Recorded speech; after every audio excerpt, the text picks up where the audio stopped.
Okay, so what if I told you that an 800-year-old Persian poet basically left us a roadmap for how to get through a crisis? And I don't just mean a personal crisis, I mean full-on societal collapse.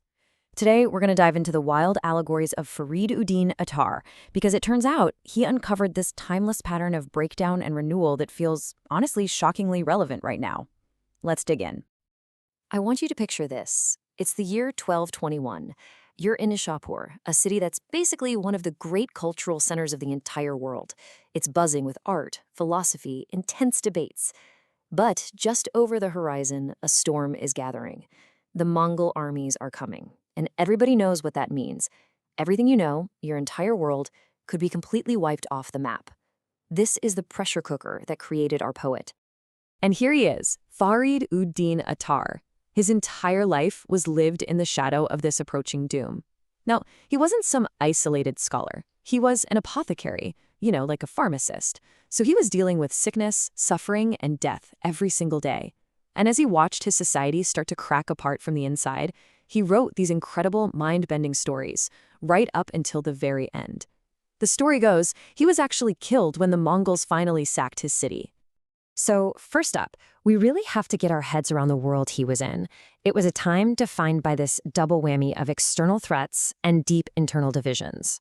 This feeling of imminent collapse is the key to unlocking everything he wrote.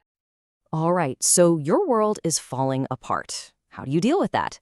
Well, Attar's first answer zooms in on the individual, and he tells this absolutely shocking story about personal collapse, about what it really means to break the self.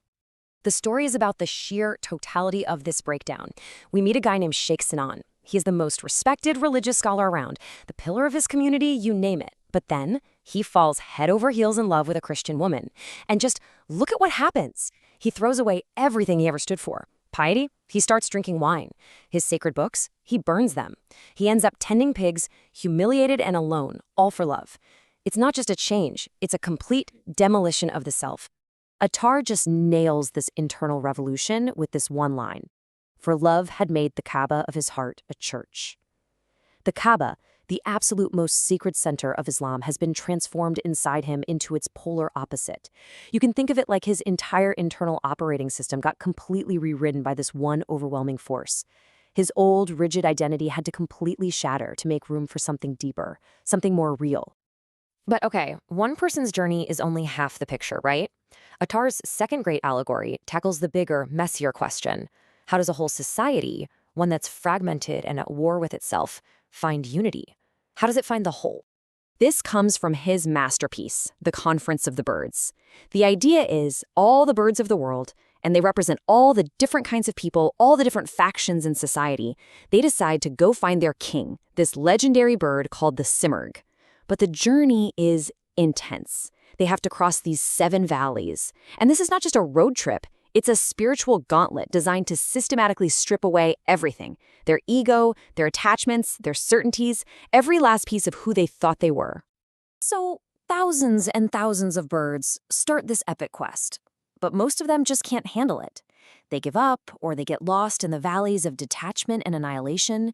In the end, after all that struggle and loss, only this many actually make it to the final destination. Just 30. And here comes the big reveal, the punchline to the whole epic. The 30 surviving birds arrive, exhausted, broken, ready to finally meet their king, the simurgh. And what do they find? They find a mirror. They find themselves, because here's the brilliant wordplay in Persian. Simurgh sounds exactly like simorgh, which literally means 30 birds. The divine king they were searching for out there, it was them. It was the collective whole they had become. They had to lose themselves to find themselves, together. Okay, so we've got the story of an individual completely collapsing and the story of a whole society breaking apart and coming back together. 2 totally different scales, right? But here's the genius of Attar. He embedded the exact same pattern in both of them. Let's lay it out. Look at this. It doesn't matter if it's one person or a whole group. The process is identical. First, a crisis comes along and forces the old structures to collapse, whether that's a person's rigid beliefs or a society's divisions. This breakdown feels awful, like a fall or a fragmentation. But, and this is the key, out of that chaos, something new, a higher order reality can finally emerge. a higher self or a higher whole. Now, for 800 years, this has been a profound mystical idea. But this is where things get really wild. This is where it connects to our world today in a way Attar could never have possibly dreamed of. It turns out this ancient map of the soul is a dead ringer for what modern neuroscience is just beginning to figure out about the human brain. There's this concept called the Brain Kinematics Model, or BKM. To put it simply, it suggests that your sense of self, your identity, it's not some fixed thing in your head. It's more like a stable pattern of energy and information, what the model calls stream flows.